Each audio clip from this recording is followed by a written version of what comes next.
Well, good morning, everybody. Welcome back to the Limbender Lounge. I was going to shoot this video outside, but it's a little windy this morning, and the deck chairs are all wet, so I'll do it right here. I wanted to kind of give you guys a recap of what happened on Friday for me and why Sevr Broadheads will be coming out of my quiver. So it was a hell of a week last week. My son had pretty bad strep throat, and he's just bullheaded, and we couldn't get the amoxicillin into him by mouth at first. So let's just say we found out about ceftriaxone. That was not a pleasurable experience. So with my mother's help, we eventually did get the amoxicillin into him, and now he takes amoxicillin just fine.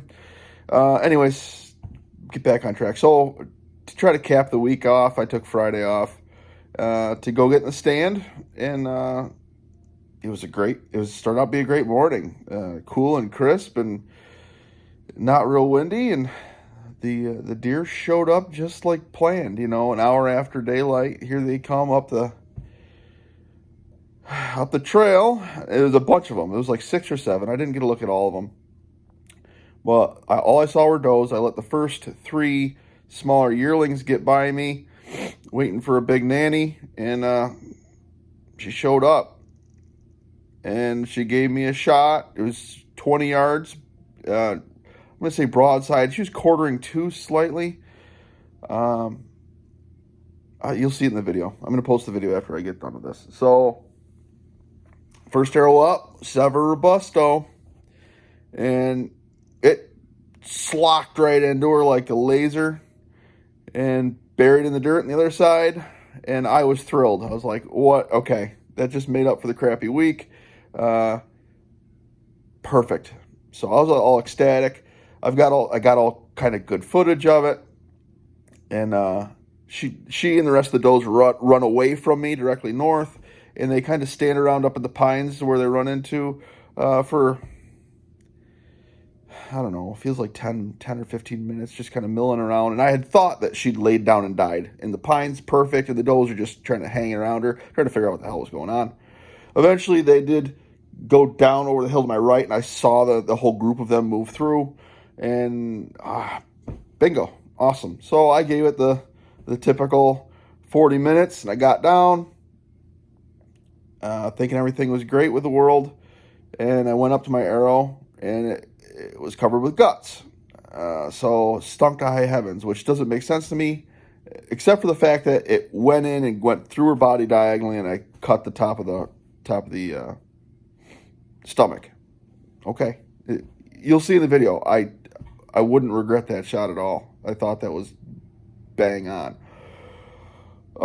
So I got to tracking, and the first blood happened. Hold on a minute, I gotta have more of this sauce.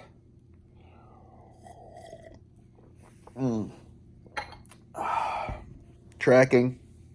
The first blood was like 15 or 18 yards from the arrow. And it was just spotty. And then I picked up more blood, and it got to where I was feeling better. I was like, okay, she's bleeding decently. Okay. And then I got 75 yards or 80 yards from the arrow, and it just stopped with the last drop. And I kind of milled ahead, zigzagging in the general direction of travel. And that was the last drop of blood I found. So I stopped there. I only went about 10 yards further than the last drop. And I called dog tracker. First one, I'm busy. I can't get to you. I'm already on a track now. I got 2 more tracks to do today. Blah, blah, blah. Call this guy. So I call this other guy. No, I can't get to you. I'm at work. I got stuff going on, and I can't get to you. Try this guy. So I call this other guy, Tom. He's a great guy. He did come out. He was at work. He'll be right there. Okay, so he went home, grabbed his dog, got there by 12:30.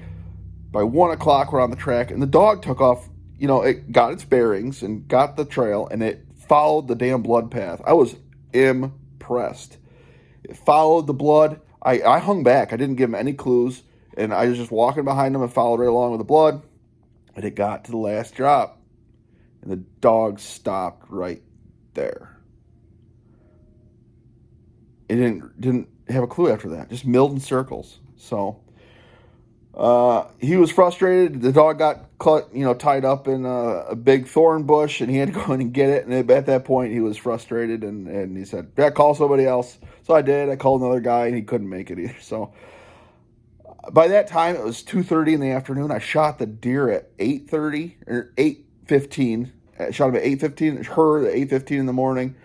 And I just started grid searching. I zigzagged back and forth across that property.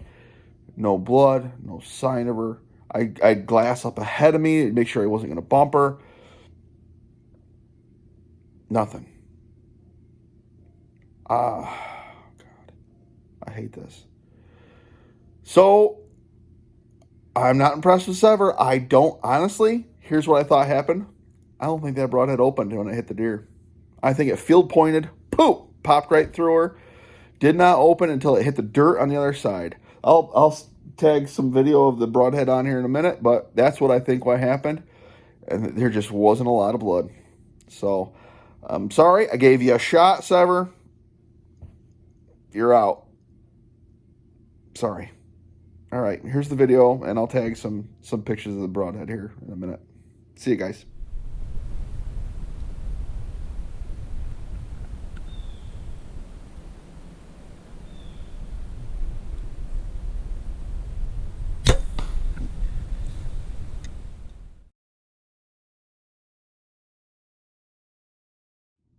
Now, obviously, I've rinsed this off, but when I found the arrow buried in the dirt, it was like that. Or, I pulled it out of the dirt and it folded the blades back. But it was obviously opened past the point.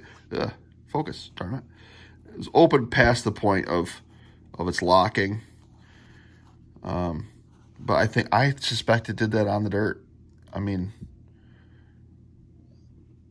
it just doesn't look like it. The blades aren't barely bent. I mean, the blade tip on that one end is bent, but I would have expected more damage to the blades if it actually went through a rib cage twice. But anyways, and yes, the set screw was out. I confirmed that like multiple times and make sure it was going to open. The set screw was out, obviously. So, all right, guys, no Sevrs for me.